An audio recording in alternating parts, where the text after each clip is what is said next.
Hi guys, so here I am. I promised this video for a very long time. I'm finally gonna tell you guys kind of what happened this spring. Spring of 2019, shit just went to hell, and I've had many requests by people, and like every time I open my asks over on Instagram, people want to hear kind of what happened, like why did I end up in the hospital, the reason behind it, when did I get out, if I'm working, etc. So I'm gonna touch on all that today. Hopefully this is not gonna be like too rambly. I'm gonna try to like actually get to my points. First off, let me start off by saying that this feels like a coming out video because I'm gonna admit some shit that I've been trying to hide, or at least not admit to, for many years, especially on my Instagram. So let's just start right off the gate. I have an eating disorder. My eating disorder is the reason why I ended up in the hospital this spring. Let's just start off by getting that out of the way. I absolutely hate having to admit that because I feel like it's embarrassing. And it also leads me to my second point, which is why it took me so long to film this video. And I have had a very hard time admitting to having an eating disorder because I feel like people are gonna judge me for my weight. I feel like I've been too fat, too big to come out and say, hey, I actually do have some issues surrounding this. I've been embarrassed, feeling like I am like the one healthy looking, anorexic. All those kind of things have really stopped me from getting this out of the way for many years. So with that done, let me tell you kind of what happened to me. So let's rewind back. I am, as most of you probably know, suffering from a panic disorder. I have panic attacks. I would call that like the foundation for all my other issues is my goddamn panic attacks. So I've been on medication for that for many years. Then last summer, my therapist ended up quitting, and I had seen her for 8 years, and I was like, okay, I'm fine right now. I don't need a new therapist, so I had no one to renew my prescription. So I slowly but surely stopped taking my medication, which I felt fine in the beginning. It's kind of like a slow slope downhill. Around fall last year, I was back to full-on panicking. Like I had major anxiety all the time. I had around maybe 4 or 5 panic attacks a day, and I had a job and I worked almost full-time at during this time, and my only way of handling my anxiety my whole life has been by not eating. So like if I eat, I will panic. If I don't eat, I will feel somewhat calm enough to not go into a full-on panic attack. So for me to kind of handle working as much as I did, I stopped eating. I could not eat before work. I could not eat during work. Because if I did, I would have panic attacks at work, which was like the one thing I wanted to avoid. And I know there's gonna be people probably who know me in real life watching this video. I might even have some co-workers watching this, and I feel like even though it's embarrassing, I think maybe people should know, because I was very open about my anxiety and very not open about my eating disorder, because to me it's embarrassing. But yeah, that happened around October, I would say. And if you can imagine not eating every day you work, when you almost work full time, and also having quite a physical job, I declined very quickly. So fast forward to around the beginning of the year, I basically couldn't work, but I was still having hours. I still had a job to show up to, so I would get there and I would fucking panic and I would just be a wreck. By this point, nothing helped me anymore. I had no medication that really fixed me. Not eating was not enough anymore to stop me from panic, and I would panic no matter what, but I still couldn't eat. So I kind of declined in January. I know my coworkers probably really saw it happen. because I was sick all the time. Like, I couldn't work, and if I was at work and had a panic attack, I would just stand in the back just shaking like a fucking leaf. Also fucking embarrassing. But I kept going, and during all this time I had some really, really weird physical symptoms. I always thought like it's anxiety. Anxiety gives me many weird physical symptoms, like it makes me dizzy and makes me nauseous and all that shit. But what I didn't know was that during my relapse and not eating, I had completely depleted all of my iron storages. So I, at this point, still working, was severely anemic. So like, I mean, I would feel really bad because I was cold all the time. I would stand like straight in front of the stove, trying to like heat myself up because I work in a restaurant, and just like weird stuff. And I just felt like, oh, it's my own fault. I'm just anxious. I just haven't eaten. I was tired. Little did I know, when the second week of February came around, and it was like fucking 30 degrees minus outside, and I decided I'm gonna walk to work because I was too anxious to take the tram. And if you are a person with a panic disorder, you probably know that public transportation can be fucking awful. So I was like, no, fuck it, I'm not taking the tram, I am walking. Give me 5 minutes of my walk and I am passing out. I'm passing out in public. I passed out and somehow got myself to a bench in a park. Kind of sat there for a while, and then I got better. I called my boyfriend and he talked to me because I was scared I was gonna die on the way. A bit dramatic maybe. But yeah, I called my boyfriend and he had basically guided me to work, and I showed up to work looking like a person who has just passed out. Like, oh my god, my cat just pushed my makeup on the floor. I showed up to work looking like someone who had passed out multiple times on the way there. So I got sent home, obviously. That is the last time I think I showed up to work, because the day after I ended up in the ER because they had gotten my blood results back from the week prior, and my electrolytes were fucked, my iron were completely fucked. I have basically no capacity to carry oxygen anymore in my blood.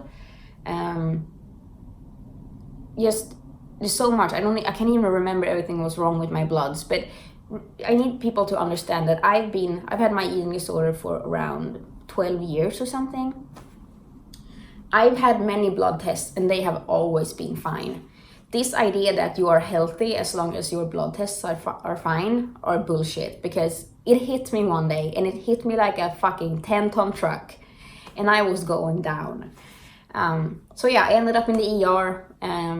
The ER doctor looked at me and was like, this is not right. Obviously I was severely underweight.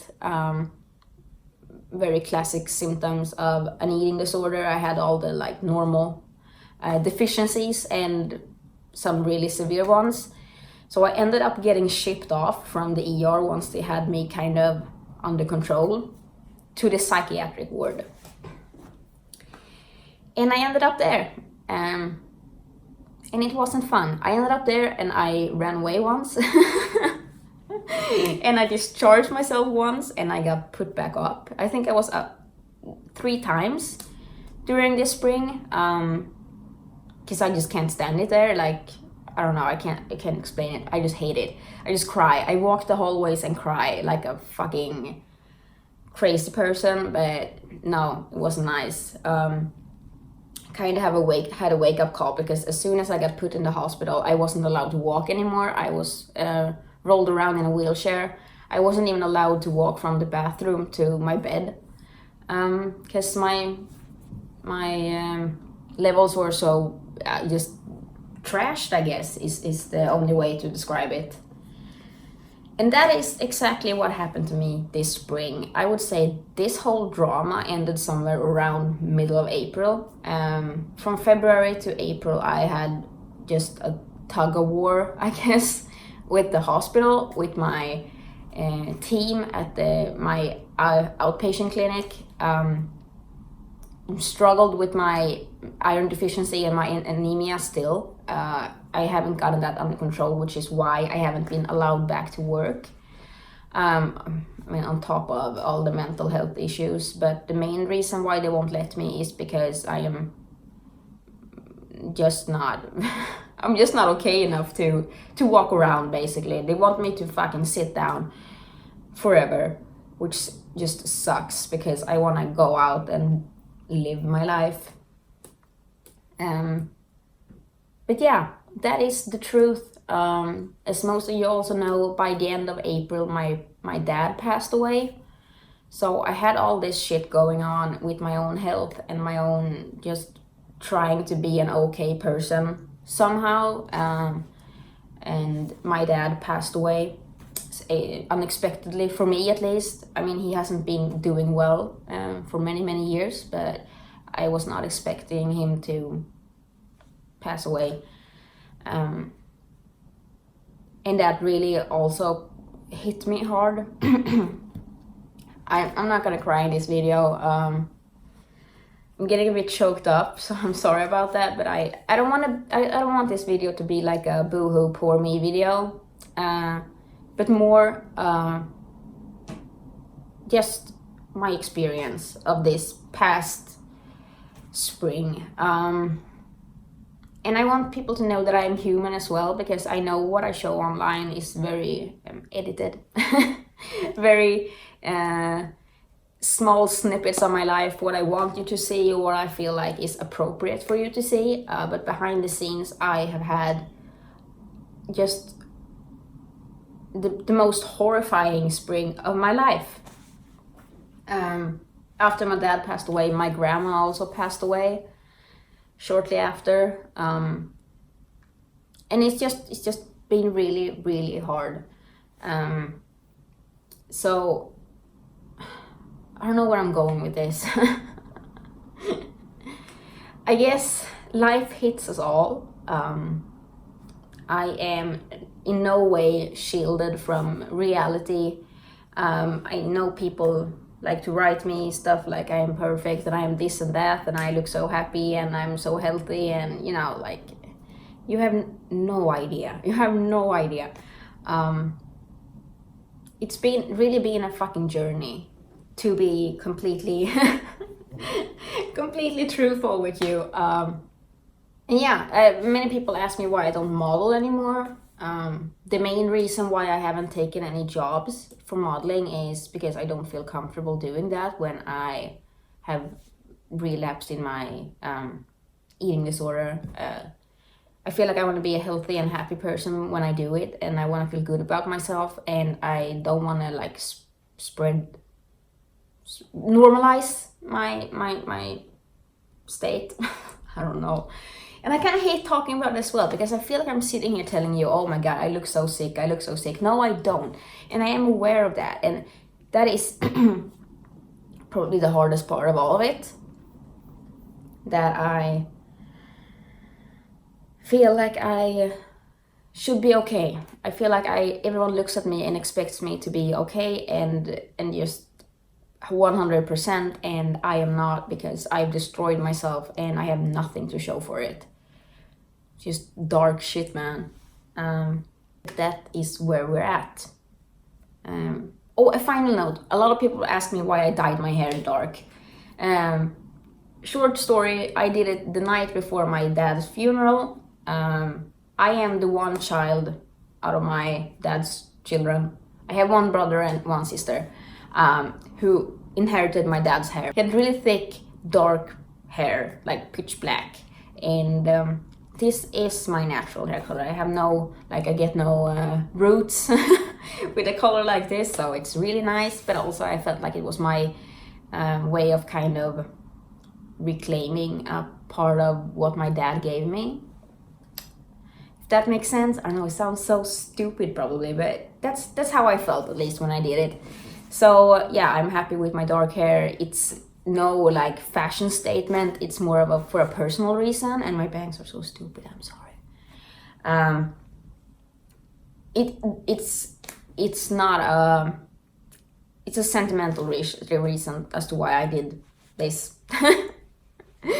So anyway, I'm sorry I came back with a video like this, but it's been like the elephant in the room. I kind of feel like people have been asking. People who are not asking are kind of leaving because they're sick and tired of me being inconsistent and human, I feel, to some extent. But anyway, not gonna get into that. You know, whatever. But yeah, this is where we're at. I'm still struggling. Please don't tell me how healthy I look, because I know and it hurts me. Just shut up. I'm planning on being back to work in August. Hopefully I am up to get a transfusion for my anemia shortly. That's the plan, at least. We'll see what happens. Yeah, I'm just hoping for a better few months after this, because so far 2019 have just sucked the air out of me. So yeah, that's all. If you watch this whole video, I'm amazed, but thank you. I want to be on YouTube. I do. But we'll see if I can ever make that happen. I'm kind of inconsistent with my posting online, I guess. So whatever. Thank you all for watching. Be kind to me. Or don't be. I don't know. I'm just trying here.